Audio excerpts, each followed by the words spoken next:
भारतीय अर्थव्यवस्था में हम बात करेंगे देश की राष्ट्रीय आय की, और राष्ट्रीय आय के जो फंक्शन है, राष्ट्रीय आय क्या होती है, राष्ट्रीय आय के कितने स्वरूप हैं, इन सब की चर्चा करेंगे। ध्यान दें, हमारा जो लेक्चर होगा ये प्री और मेंस दोनों के पर्पज में होगा। प्रीलिम्स और मेंस के लिए अलग अलग स्टडी नहीं की जानी चाहिए मेरे हिसाब से, क्योंकि जब हम मेंस ओरिएंटेड स्टडी करते हैं तो हमारे प्रीलिम्स के जो फैक्ट हैं वो और भी अच्छे से हम तैयार कर लेते हैं। तो हम दोनों को साथ में लेकर के चलेंगे। चैप्टर छोटा है लेकिन काफ़ी इम्पोर्टेंट है, इसमें फैक्ट भी मिलेंगे आपको, इसमें कॉन्सेप्ट भी मिलेगा। तो कॉन्सेप्ट बेस्ड लेक्चर को ध्यान में रखते हुए हम आपको फैक्ट बेस्ड में लेने का प्रयास करेंगे। सबसे पहले हम बात करते हैं कि राष्ट्रीय आय किसे कहते हैं, राष्ट्रीय आय होती क्या है। अगर हम भारत के संदर्भ में बात करें तो राष्ट्रीय आय के बारे में पहली बार दादा भाई नौरोजी ने बताया, और वह समय था 1868 ईस्वी, यानी कि 1868 ईस्वी में पहली बार दादा भाई नौरोजी ने यह बताया कि भारत की जो प्रति व्यक्ति राष्ट्रीय आय है वह मात्र 20 रुपये है। 20 रुपये प्रति वर्ष की राष्ट्रीय आय के साथ भारत एक गरीब देश था, क्योंकि इतने कम रुपए में तत्कालीन समय में भी अपनी मूलभूत आवश्यकताओं को पूरा कर पाना संभव नहीं था। दादा भाई नौरोजी के ये आंकड़े अनुमान पर आधारित थे, तो इन पर हम ये दावा नहीं कर सकते कि ये 100% सही थे। इसीलिए दूसरा क्वेश्चन पूछा जाता है, एक क्वेश्चन तो पूछा जाता है प्रीलिम्स में कि भारत की राष्ट्रीय आय के आंकड़े सर्वप्रथम किसके द्वारा बताए गए, उसका आंसर होगा हमारा दादा भाई नौरोजी। लेकिन दूसरा क्वेश्चन ये बेहद पीसीएस में पूछा गया है, भारत की राष्ट्रीय आय के प्रथम वैज्ञानिक अनुमान कब प्रस्तुत किए गए और किसके द्वारा प्रस्तुत किए गए। तो वैज्ञानिक अनुमान का सीधा सा मतलब है जो तर्क पर आधारित थे। ऐसे आंकड़े पहली बार आए 1932 ईस्वी में, और इन आंकड़ों को प्रस्तुत करने वाले थे professor V.K.R.V. Rao. Professor V.K.R.V. Rao ने पहली बार वैज्ञानिक तरीके यानी कि तर्क के आधार पर 1932 में भारत की राष्ट्रीय आय के आंकड़े प्रस्तुत किए, और यह आंकड़े 76 रुपये प्रति व्यक्ति वार्षिक थे। ध्यान दीजिएगा, ये आंकड़े वार्षिक होते हैं। तो जब हमसे पूछा जाएगा कि भारत की राष्ट्रीय आय के प्रथम वैज्ञानिक आंकड़े किसने प्रस्तुत किए, तब आंसर हो जाएगा प्रोफेसर V.K.R.V. राव ने पहली बार प्रस्तुत किए दादा भाई नौरोजी ने। दादा भाई नौरोजी ने बताया कि भारत की राष्ट्रीय आय इतनी कम है, इसके पीछे अंग्रेजों की नीतियां हैं। इसी को उजागर करते हुए उन्होंने राष्ट्रीय आय के अनुमान पेश किए थे। राष्ट्रीय आय की अगर डेफिनेशन की हम बात करें तो हम कह सकते हैं एक वित्त वर्ष में, या एक निश्चित समय कह सकते हैं, ऑब्वियसली वो निश्चित समय एक वित्त वर्ष ही होता है। एक वित्त वर्ष में किसी देश के जो घरेलू उत्पाद होता है, उस घरेलू उत्पाद में अगर उस देश की शुद्ध विदेशी आय का समायोजन कर दिया जाए तो उस देश की राष्ट्रीय आय प्राप्त हो जाती है। एक वित्त वर्ष, भारत का वित्त वर्ष 1 अप्रैल से 31 मार्च है। तो अगर हम भारत के संदर्भ में बात करें तो 1 अप्रैल से 31 मार्च के मध्य भारतीय अर्थव्यवस्था के तीनों क्षेत्रों में जो कुल उत्पाद होता है, जो अंतिम उत्पाद होता है, इस अंतिम उत्पाद की बात हम आगे करेंगे। जो अंतिम उत्पाद होता है, इस अंतिम उत्पाद में यदि उस देश की शुद्ध विदेशी आय का समायोजन कर दिया जाए, शुद्ध विदेशी आय का मतलब होता है कुल विदेशी आय माइनस कुल विदेशी व्यय। शुद्ध विदेशी आय का समायोजन मतलब ये प्लस भी हो सकती है और ये माइनस भी हो सकती है। अगर हम किसी देश के अंतिम उत्पाद, या यहाँ पर एक शब्द और हम जोड़ दें तो आप अच्छे से समझ पाएंगे, अंतिम घरेलू उत्पाद, अंतिम घरेलू उत्पाद में उस देश की शुद्ध विदेशी आय को जोड़कर या घटाकर हमें उस देश की राष्ट्रीय आय प्राप्त हो जाती है। इसका मतलब है कि राष्ट्रीय आय और घरेलू आय में अंतर होता है, इसको समझना बहुत जरूरी है। राष्ट्रीय आय और घरेलू आय में जो अंतर होता है, ये अंतर किस कारण होता है? यह अंतर होता है उस देश की विदेशी आय और विदेशी व्यय के कारण। मैंने बेसिक चैप्टर में आपको कुछ टर्म्स बताए थे इकोनॉमी में जो यूज करने वाले, मैंने आपको बताया था कि वो टर्मिनोलॉजी समझने के बाद ही आपको आगे की इकोनॉमी अच्छे से समझ में आएगी। ध्यान दीजिएगा, हर चैप्टर से प्रीलिम्स और मेंस में क्वेश्चन आए हुए हैं। हम आपको चैप्टर पढ़ाने के साथ साथ प्री और मेंस में आए हुए क्वेश्चन की प्रैक्टिस भी कराएंगे और आपको बताएंगे कि कैसे हम इनको एक अच्छी राइटिंग वे में लिख सकते हैं, कौन सा क्वेश्चन लेक्चर बेस्ड है, कौन सा क्वेश्चन फैक्ट बेस्ड है और कौन सा क्वेश्चन जो है आपका वो कॉन्सेप्ट बेस्ड है। यहाँ पर घरेलू उत्पाद और राष्ट्रीय उत्पाद में अंतर पर हम आएंगे, लेकिन हम अभी स्टार्टिंग से आगे बढ़ाते हैं। भारत की राष्ट्रीय आय के प्रथम आंकड़े या प्रथम अनुमान दादा भाई नौरोजी द्वारा प्रस्तुत किए गए, जबकि प्रथम वैज्ञानिक आंकड़े प्रोफेसर BKRB राव ने 1932 में पेश किए, जो 76 रुपीस पर पर्सन एनुअल थे। इसके बाद जब देश आज़ाद हुआ तो आज़ादी के बाद इस बात की आवश्यकता पड़ी कि प्रत्येक वर्ष भारत की राष्ट्रीय आय के आंकड़े तैयार किए जाएं, जिससे कि सरकार को यह पता चल सके कि देश के किस क्षेत्र का विकास किस गति से हो रहा है। इसके लिए 1949 में एक कमेटी बनाई गई। ये क्वेश्चन भी प्रीलिम्स में आया हुआ है। 1949 में कमेटी बनाई गई और इस कमेटी के जो अध्यक्ष थे उनका नाम था PC महालनोबिस। ये फैक्ट बहुत इंपॉर्टेंट है, प्रीलिम्स में डायरेक्ट यहाँ से क्वेश्चन आते हैं। PC महालनोबिस की अध्यक्षता में PC महालनोबिस की अध्यक्षता में 1949 में राष्ट्रीय आय समिति का गठन किया गया।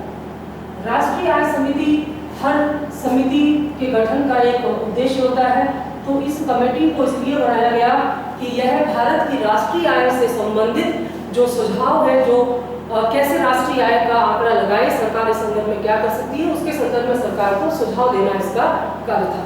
इस समिति के सुझाव पर ही भारत में दो महत्वपूर्ण संस्थाएं स्थापित की गई, जो आज राष्ट्रीय आय के संकलन में, उनके सर्वेक्षण में महत्वपूर्ण भूमिका निभाती है।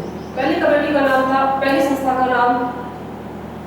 बनी 1950 में, जिसका नाम था NSSO। बहुत नाम सुना होगा आपने इसका। और दूसरी संस्था 1951 में स्थापित हुई, जिसका नाम है CSO। NSSO मतलब national sample survey organisation, Hindi में कहें तो राष्ट्रीय नमूना सर्वेक्षण संगठन, और CSO का मतलब है सेंट्रल स्टैटिस्टिकल ऑर्गेनाइजेशन, केंद्रीय सांख्यिकी संगठन। दोनों के कार्य अलग अलग हैं, लेकिन दोनों एक दूसरे के पूरक हैं। कैसे ये राष्ट्रीय आय के संकलन में अपनी भूमिका निभाते हैं, उस पर हम बात करेंगे। NSSO का कार्य है, इसका मीनिंग भी आप समझ पा रहे होंगे, सैंपल सर्वे, यानी कि NSSO देश की राष्ट्रीय आय से संबंधित सर्वेक्षण करता है और सर्वेक्षण करने के बाद यह नमूना यानी कि सैंपल इकट्ठे करता है संपूर्ण देश में। अब सैंपल तो छोटे स्तर पर इकट्ठे किए जाते हैं, सैंपल कैसे इकट्ठे करता है, कहाँ जाता है, ये सारे प्रोसेस आपको हम बताएंगे। तो NSSO का कार्य है देश की राष्ट्रीय आय से संबंधित सर्वे करना और उस सर्वे के आधार पर सैंपल इकट्ठे करना। CSO इन्हीं सैंपल को आधार बना करके संपूर्ण देश की राष्ट्रीय आय के आंकड़े प्रकाशित करता है। क्वेश्चन बहुत स्पष्ट है और बहुत ज्यादा पूछा जाता है। तो जब हमसे पूछा जाएगा कि भारत की राष्ट्रीय आय के आंकड़े कौन प्रकाशित करता है, आंसर होगा CSO। और जब क्वेश्चन आएगा कि भारत की राष्ट्रीय आय से संबंधित सर्वेक्षण कौन करता है, तब हमारा आंसर होगा NSSO। तो NSSO द्वारा एकत्र किए गए सैंपल को आधार बनाकर CSO राष्ट्रीय आय के आंकड़े प्रकाशित करता है और इसी के माध्यम से पता चलता है कि देश की जो आर्थिक वृद्धि है वह किस दिशा में जा रही है। सबसे पहले हम बात करेंगे कि NSSO कैसे सर्वे करता है और एक्चुअली राष्ट्रीय आय में क्या क्या देखा जाता है, राष्ट्रीय आय के आंकड़े क्या क्या दर्शाते हैं। हमारी अर्थव्यवस्था के जो 3 क्षेत्र हैं, किसी भी देश की अर्थव्यवस्था के 3 क्षेत्र होते हैं।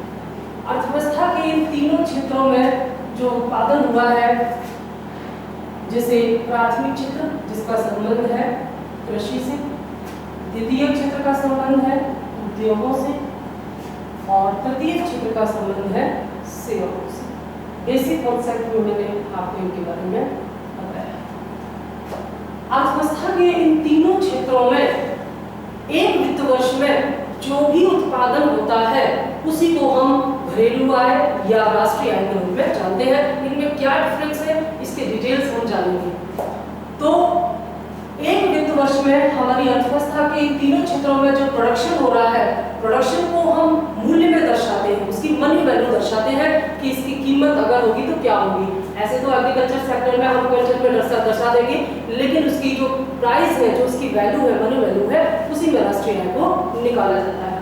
तो हम देखेंगे जो LSSO सर्वे करता है वो कैसे करता है, वह कृषि क्षेत्र में सर्वे करेगा और कृषि क्षेत्र में देखेगा कि प्रोडक्शन किस गति से हो रहा है, जैसे प्रति हेक्टेयर उत्पादकता क्या है, इसका सैंपल इकट्ठा कर लिया।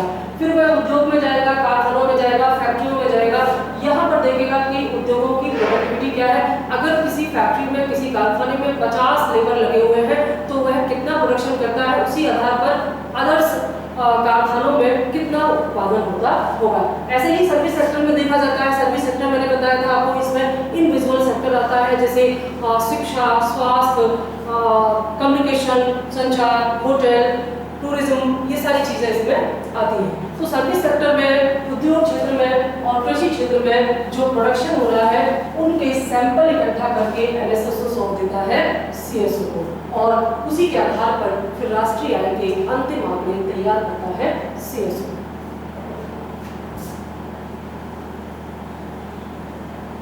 यहाँ पर थोड़ा सा, क्योंकि बार बार इसकी चर्चा होगी, तो हम पहले राष्ट्रीय आय घरेलू आय में थोड़ा अंतर बता देते हैं और आगे डिटेल्स में जाएंगे।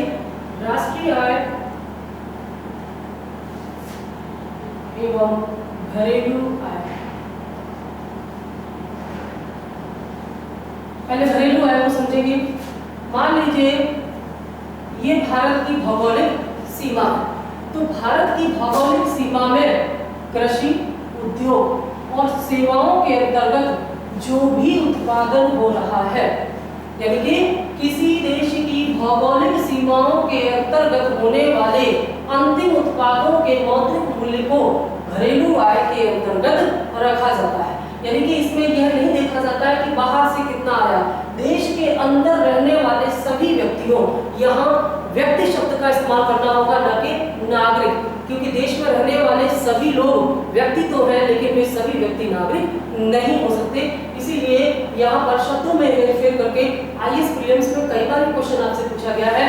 तो किसी देश की भौगोलिक सीमा के अंदर रहने वाले सभी व्यक्ति, चाहे वे व्यक्ति उस देश के निवासी हो या बाहर से आए हो, अगर उन्होंने देश के अंदर रह करके कृषि, उद्योग या सेवाओं के अंतर्गत जो भी उत्पादन किया है, वह उत्पादन उस देश की घरेलू आय के अंतर्गत सम्मिलित किया जाएगा।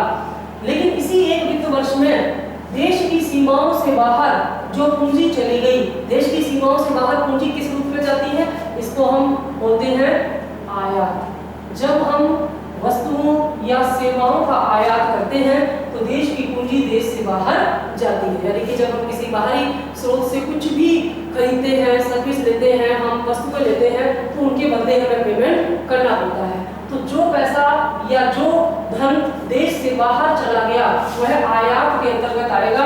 इसी को हम कहेंगे विदेशी व्यय। विदेशी व्यय, विदेशी व्यय के द्वारा जो पैसा देश से बाहर निकल गया उसको हम माइनस कर देंगे, किसमें से, जो देश के अंदर घरेलू आय हुई है। इसी को हम कहेंगे GDP, ग्रॉस डोमेस्टिक प्रोडक्ट, सकल घरेलू उत्पाद। यानी कि किसी देश की भौगोलिक सीमा के अंतर्गत रहने वाले सभी व्यक्तियों द्वारा जो उत्पादन किया जा रहा है उसमें से जब हम विदेशी व्यय को घटा देते हैं और दूसरी तरफ जो पैसा विदेशों से देश में आ रहा है उसको हम कहते हैं निर्यात।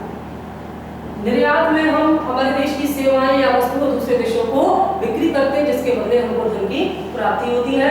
तो हमने जब निर्यात किया तो विदेशी पूंजी हमारे देश में आई, इसको हम कहेंगे विदेशी आय। इसे हम क्या करेंगे, घरेलू आय में जोड़ देंगे। अब इसको हम फिर से देखते हैं। एक वित्त वर्ष में किसी देश के अंदर रहने वाले सभी व्यक्तियों द्वारा जो उत्पादन किया जा रहा है, यदि उस उत्पादन में से देश के विदेशी व्यय को घटा दिया जाए और विदेशी आय को जोड़ दिया जाए तो हमें जो प्राप्त होता है वह होती है राष्ट्रीय आय। इसका मतलब राष्ट्रीय आय घरेलू आय का वह बचा हुआ भाग है जो विदेशी आय और व्यय को समायोजित करने के बाद शेष बचा रह जाता है। राष्ट्रीय आय कम भी हो सकती है घरेलू आय से और ज्यादा भी हो सकती है। अगर किसी देश की राष्ट्रीय आय उस देश की घरेलू आय से कम है, इसका मतलब है उस देश के विदेशी व्यय अधिक है और विदेशी व्यय अधिक है और विदेशी आय कम है, जिस वजह से उस देश का जो धन है उसका रिसाव हो रहा है। ड्रेन ऑफ वेल्थ के नाम से इसी को दादा भाई नौरोजी ने बताने का प्रयास किया था 1868 में, जब उन्होंने भारत की राष्ट्रीय आय के आंकड़े के अनुमान प्रस्तुत किए थे। इसमें अगर किसी देश की राष्ट्रीय आय उसकी घरेलू आय से अधिक है तो यह इस बात का प्रतीक है कि उस देश में विदेशी पूंजी को आकर्षित करने की क्षमता होती है। इसी यानी कि घरेलू आय और राष्ट्रीय आय के आंकड़ों से ही पता चलता है, इनके अंतर से पता चलता है कि इस देश में पूंजी का रिसाव किस गति से हो रहा है या पूंजी का आकर्षण किस गति से हो रहा है। आई होप समझ गए होंगे आप राष्ट्रीय आय और घरेलू आय के बीच का अंतर। अब हम देखते हैं कि राष्ट्रीय आय या घरेलू आय जो है ये अर्थव्यवस्था के तीनों क्षेत्रों से संबंधित होती है, कृषि, उद्योग या सेवा। क्या तीनों क्षेत्रों से? इसको बहुत साधारण भाषा में एक बार और आप समझ लें कि देश के कृषि, उद्योग और सेवाओं में जो भी उत्पादन हो रहा है उसी का मेजरमेंट राष्ट्रीय आय या घरेलू आय के द्वारा किया जाता है। अब इसमें जो कृषि, उद्योग और सेवाएं हैं, क्या तीनों क्षेत्रों से बराबर धन आता है? जैसे आप कोई काम करते हैं या आपके परिवार में कोई 3 मेंबर है, मान लीजिए कोई कृषि का काम करता है, दूसरा उद्योग का काम करता है और तीसरा सेवाओं में बिजनेस करता है। अब उन तीनों ने कितना कमाया एक वित्त वर्ष में, उसका मेजरमेंट करके बताया जाएगा कि भाई ये घरेलू आय है या राष्ट्रीय आय है। घरेलू आय है अगर उन तीनों के द्वारा कमाया गया पैसा है तो घरेलू आय है, लेकिन अगर उसको बाहर से कुछ पैसा आया होगा जोड़ दिया जाए और जो पैसा बाहर गया है उसको घटा दिया जाए तो वो राष्ट्रीय आय हो जाएगी। लेकिन क्या उन तीनों ने बराबर धन कमाया होगा? संभव नहीं है। समय के साथ उनकी आय में परिवर्तन होता है, लेकिन यह परिवर्तन किस गति से होता है और यह परिवर्तन कैसे होना चाहिए, भारत में किस तरह से यह परिवर्तन हो रहा है, ये जानना बहुत महत्वपूर्ण है। प्रीलिम्स में लगातार क्वेश्चन आए हैं और 2014 के आईएएस मेंस में मैंने आपको बताया था हमारे आईएएस मेंस में जो 4 पेपर होते हैं जीएस में, उसमें 3rd पेपर में इंडियन इकोनॉमी के क्वेश्चन आएंगे। तो राष्ट्रीय आय चैप्टर से 2014 में क्वेश्चन आया हुआ है और उसी क्वेश्चन की हम चर्चा बाद में करेंगे। पहले उसके बेस पर आते हैं। प्रीलिम्स का क्वेश्चन था कि जैसे जैसे कोई देश विकास के मार्ग पर अग्रसर होता जाता है, जैसे जैसे कोई देश विकास के मार्ग पर अग्रसर होता जाता है, उसकी राष्ट्रीय आय में प्राथमिक क्षेत्र का योगदान 0.1 कम हो जाता है, 0.2 अधिक हो जाता है। और इस तरह से पूछा गया था, पहला सही है, दूसरा गलत है, दूसरा सही है, पहला गलत है, दोनों सही है और दोनों गलत है। आइए इसके क्वेश्चन इसी तरह पूछे जाते हैं। इस तरह के क्वेश्चन को हम रटेंगे नहीं और रटना संभव भी नहीं है। हम इसके लॉजिकल स्टडी करेंगे कि ऐसा क्यों होता है और कैसे होता है। सबसे पहले हम देखेंगे कि मैंने आपको बताया था कि अर्थव्यवस्थाएं 3 हिस्से में बटी होती हैं। एक होती है अविकसित अर्थव्यवस्था, अविकसित या अल्प विकसित अर्थव्यवस्था, दूसरी होती है विकासशील अर्थव्यवस्था और तीसरी होती है विकसित अर्थव्यवस्था। हम यह देखेंगे कि तीनों प्रकार की अर्थव्यवस्थाओं में राष्ट्रीय आय के अंतर्गत कृषि, उद्योग और सेवाओं का योगदान किस तरह से परिवर्तित होता है और विकास का सही क्रम क्या है। तो अविकसित देशों में राष्ट्रीय आय में सबसे ज्यादा पूंजी आती है प्राथमिक क्षेत्र से। प्राथमिक क्षेत्र से सबसे ज्यादा पूंजी आती है, जबकि द्वितीयक और तृतीयक क्षेत्र पिछड़े होते हैं। कहाँ? अविकसित देशों में। आप एग्जांपल के तौर पर दुनिया के तमाम देशों को देख सकते हैं। मैंने आपको बेसिक कॉन्सेप्ट में बताया था कि अविकसित देश क्या होते हैं, विकासशील देश क्या होते हैं और विकसित देश क्या होते हैं, इनके कैरेक्टर क्या होते हैं, कैसे हम किसी देश को किसी कैटेगरी में शिफ्ट करते हैं, इसके बारे में हम बात कर चुके हैं। आप देख सकते हैं यूट्यूब पे जो पुराने लेक्चर है उसमें। तो इसमें आप देखेंगे कि जो देश अविकसित हैं उनकी राष्ट्रीय आय में सबसे ज्यादा धन जो आता है, पूंजी जो आती है, वह यहाँ कह सकते हैं सबसे ज्यादा योगदान जो होता है वह प्राथमिक क्षेत्र यानी कि कृषि क्षेत्र का होता है, जबकि उद्योग और सेवा क्षेत्र जो है वो पिछड़े रहते हैं। इसका कारण आप समझते होंगे, क्योंकि वह अविकसित है, उनके पास तकनीक की कमी है, पूंजी की कमी है, और जब तक आपके पास तकनीक नहीं होती आप कृषि को उद्योग नहीं बना सकते। जैसे आपके पास मिल्क तो है, लेकिन मिल्क प्रोडक्ट बनाने की टेक्नोलॉजी जब तक नहीं आएगी तब तक जितना भी मिल्क आपके देश में प्रोडक्ट हो रहा है उसके मूल्य का मेजरमेंट प्राइमरी सेक्टर में किया जाएगा, सेकेंडरी सेक्टर में नहीं किया जाएगा, क्योंकि आपने दूध को प्राइमरी तौर पर उसके प्राथमिक रूप में इस्तेमाल किया है।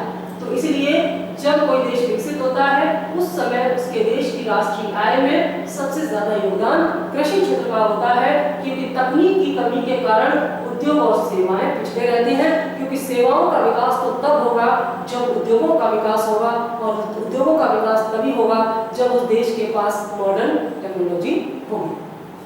अब आते हैं हम विकासशील डेवलपिंग कंट्रीज। जो विकासशील देश होते हैं इनकी राष्ट्रीय आय में क्या होता है, जैसे जैसे हम विकास करते जाते हैं वैसे वैसे हमारे पास नई नई टेक्नोलॉजी भी आती जाती है। तो ऐसी स्थिति में ये जो क्रम है वो शिफ्ट हो जाता है। कैसे शिफ्ट होता है फिर से देखते हैं। प्राथमिक, द्वितीयक और तृतीयक क्षेत्रों को जब हमारे पास टेक्नोलॉजी आई, हमने उस टेक्नोलॉजी का यूज किया और हमने यह सीख लिया कि कैसे मिल्क से मिल्क प्रोडक्ट बनाते हैं। मिल्क क्या है, कृषि क्षेत्र का उत्पाद है, और उसी मिल्क से बने हुए प्रोडक्ट क्या है, द्वितीय क्षेत्र के उत्पाद है। इसके अलावा जैसे छोटा सा एग्जांपल हम ले सकते हैं, जैसे गेहूं है। गेहूं प्राथमिक उत्पाद है, लेकिन उस गेहूं से बेकरी इंडस्ट्री चल रही है। इंडस्ट्री, गेहूं के साथ इंडस्ट्री शब्द तब लगा जब हमें बेकरी प्रोडक्ट बनाने की टेक्नोलॉजी समझ में आ गई। तो ये एक साथ तो नहीं हुआ, विकास के अगले चरण में हमने सीखा कि कैसे गेहूं से हम बेकरी प्रोडक्ट बना सकते हैं। जब हमने उस गेहूं से बेकरी प्रोडक्ट बनाने शुरू किए तो हमारा उद्योगों का क्षेत्र तेजी से डेवलप होने लगा। हमने मिल्क से मिल्क प्रोडक्ट बनाने शुरू किए, आलू से हमने चिप्स बनाने शुरू किए। ये सब क्या है, ये हम कृषि क्षेत्र से कहां शिफ्ट हो रहे हैं, उद्योगों की ओर शिफ्ट हो रहे हैं। अब मान लीजिए कि आपका 100 रुपए की आमदनी हो रही है, विकासशील देशों में 100 रुपए की आमदनी हो रही है, यानी हमारी राष्ट्रीय आय 100 रुपए है। तो इस 100 रुपए में पहले हम प्राइमरी सेक्टर में जब थे जब अविकसित देश थे हम, उस समय हमारे इस 100 रुपए में सबसे ज्यादा पैसा आता था कृषि क्षेत्र से। लेकिन अब हमारे उद्योग विकसित होने लगे हैं, तो अब हमने जो हमारे प्राइमरी प्रोडक्ट थे जैसे मिल्क है, जैसे गेहूं है, मैंने एग्जांपल दिया, जैसे आलू है, अब हम इनको फैक्ट्रियों में रॉ मटेरियल के रूप में यूज करने लगे हैं, क्योंकि हमारे पास टेक्नोलॉजी आ गई है। अब हम इन प्राथमिक उत्पादों से अंतिम उत्पाद बनाएंगे फैक्ट्रियों में, हम इन तमाम कृषि वस्तुओं से नई नई चीजें बनाएंगे उद्योगों में। तो ऑब्वियसली जितना दूध, जितना गेहूं, जितना आलू या अन्य प्राइमरी प्रोडक्ट का यूज हम फैक्ट्रियों में कर रहे हैं, उनकी कीमत जब राष्ट्रीय आय में जोड़ी जाएगी तो वो प्राथमिक क्षेत्र में नहीं जोड़ी जाएगी, वो कहाँ जोड़ी जाएगी, वो द्वितीय क्षेत्र में जोड़ी जाएगी। जैसे जब आप ब्रेड खरीदने जाते हैं, बिस्किट खरीदने जाते हैं, तो उसका जो एमआरपी होता है उसमें उसके गेहूं की कॉस्ट भी शामिल होती है। इसका मतलब है अगर हमारे देश में 100 क्विंटल गेहूं उत्पादन हुआ और उसमें से 80 क्विंटल गेहूं का इस्तेमाल बेकरी प्रोडक्ट में इंडस्ट्री में हो रहा है, तो 80 क्विंटल गेहूं की कीमत द्वितीय क्षेत्र में गिनी जाएगी, प्राथमिक क्षेत्र में केवल 20 क्विंटल गेहूं की कीमत ही जोड़ी जाएगी। जबकि जब हमारे पास टेक्नोलॉजी नहीं थी तब पूरा का पूरा 100 क्विंटल गेहूं का मूल्य प्राइमरी क्षेत्र में काउंट किया जाता था। उस समय हमारी राष्ट्रीय आय में प्राइमरी सेक्टर का योगदान ज्यादा था, क्योंकि समस्त प्राइमरी प्रोडक्ट की कीमतें प्राइमरी सेक्टर में ही इंक्लूड की जाती थी। जबकि विकासशील होते होते हमारे देश के उद्योग डेवलप होने लगे और तमाम प्राइमरी प्रोडक्ट की कीमतें वस्तुओं के अंतिम उत्पादों में शामिल होने लगी और उनकी कीमतें प्राइमरी क्षेत्र में शामिल नहीं की जाती हैं। इसका मतलब है जैसे जैसे हम विकास के अगले मार्ग पर शिफ्ट होते जाते हैं, विकास क्रम में आगे बढ़ते जाते हैं, हमारी राष्ट्रीय आय में प्राथमिक क्षेत्र का योगदान कम होता जाता है। ध्यान देंगे, प्राथमिक क्षेत्र का योगदान कम होता जाता है क्योंकि उद्योगों का योगदान बढ़ जाता है।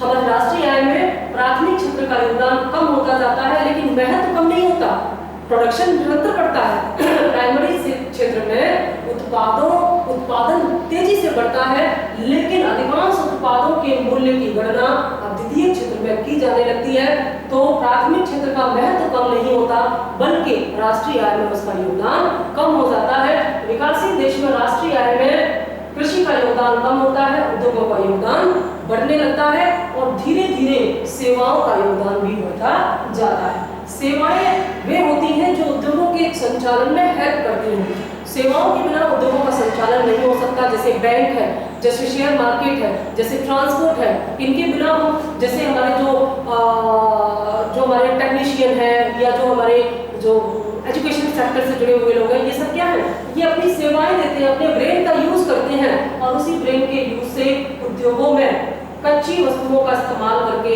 नए नए प्रोडक्ट तैयार किए जाते हैं। तो जैसे जैसे उद्योगों का विकास होता है वैसे वैसे सेवाओं का विकास होता है।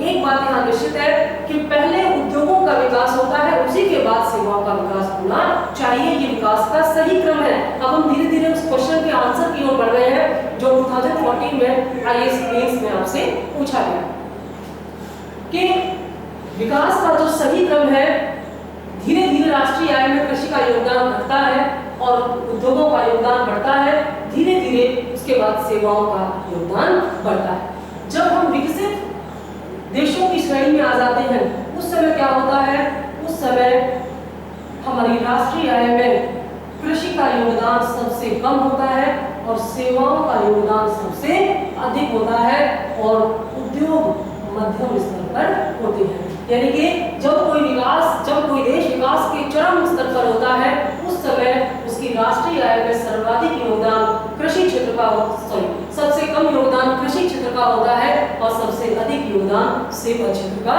होता है। ऐसा इसलिए होता है कि जो विकास का क्रम यहाँ से शुरू हुआ था वो यहाँ चरम पर पहुंच जाता है। कृषि का योगदान घटा, उद्योगों का योगदान बढ़ा। जैसे जैसे और जितनी तेजी से उद्योगों का विकास हुआ उतनी तेजी से सेवाओं का विकास हुआ। तो सबसे ज्यादा धन अर्जन देश को कहां से मिलता है, सबसे ज्यादा पूंजी देश को मिलती है सेवा क्षेत्र को। यह विकास का सही क्रम है। अब हम उस क्वेश्चन को देख लेते हैं जो IAS मेंस में पूछा गया।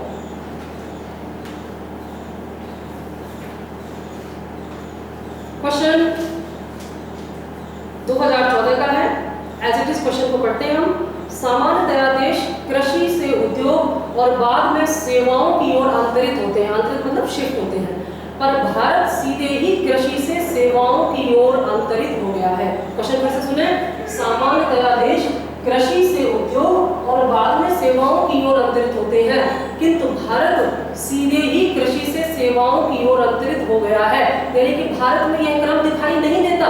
भारत में कृषि का योगदान राष्ट्रीय आय में घटा जो कि सामान्य है, लेकिन उद्योगों का योगदान नहीं बढ़ा बल्कि सीधे सीधे सेवाओं का योगदान बढ़ गया। आज आप भारत की राष्ट्रीय आय के आंकड़े देखेंगे तो आप देखेंगे कि भारत की राष्ट्रीय आय में सर्वाधिक योगदान सेवा क्षेत्र का हो गया है, जो कि विकसित देशों का लक्षण है। क्या इसी आधार पर भारत को विकसित कह सकते हैं? बड़ा ही असंतुलित विकास ये दिखाई देता है और सामान्य विकास में ये होना चाहिए कि कृषि का योगदान घटे, उद्योगों का योगदान बढ़े और उसके बाद सेवाओं का योगदान बढ़े। लेकिन भारत के संदर्भ में उल्टा हो गया है। भारत में राष्ट्रीय आय में कृषि का योगदान घटा, यानी कि कृषि का योगदान घटा, सेवाओं का योगदान तेजी से बढ़ा, लेकिन उद्योग पिछड़ते गए। उसी के संदर्भ में क्वेश्चन है। क्वेश्चन फिर से देखते हैं। सामान्यतया देश कृषि से उद्योग और बाद में सेवाओं की ओर अंतरित होते हैं, पर भारत सीधे ही कृषि से सेवाओं की ओर अंतरित हो गया है। देश में उद्योगों के मुकाबले सेवाओं की विशाल वृद्धि के क्या कारण हैं? क्या भारत सशक्त औद्योगिक आधार के बिना एक विकसित देश बन सकता है? ये क्वेश्चन 250 शब्दों में आपको लिखना था। 12.5 नंबर का ये क्वेश्चन है। देखिए, अब क्वेश्चन को हम जब भी मेंस के क्वेश्चन हम लिखते हैं, क्वेश्चन को पार्ट में बांट लेते हैं। कई क्वेश्चन एक ही पॉइंट पर होते हैं, कई क्वेश्चन पार्ट में होते हैं। इसमें 3-4 चीजें समझने की जरूरत है। पहले तो आपको यह पता होना चाहिए कि विकास का सही क्रम क्या है। विकास का सही क्रम मैंने आपको बताया कि धीरे धीरे कृषि का योगदान घटेगा, उद्योगों का योगदान बढ़ेगा और फिर उसके बाद सेवाओं का योगदान सबसे ज्यादा हो जाएगा। फिर आपको पता होना चाहिए कि भारत में किस प्रकार से विकास हो रहा है। तो भारत के विकास के लिए भारत के राष्ट्रीय आय के आंकड़े देखने होंगे, हर वर्ष जारी किए जाते हैं। आप देखेंगे भारत की राष्ट्रीय आय के आंकड़ों में यह दिखाई पड़ा है कि निरंतर कृषि का योगदान घट रहा है और निरंतर सेवाओं का योगदान थोड़ा सा बोल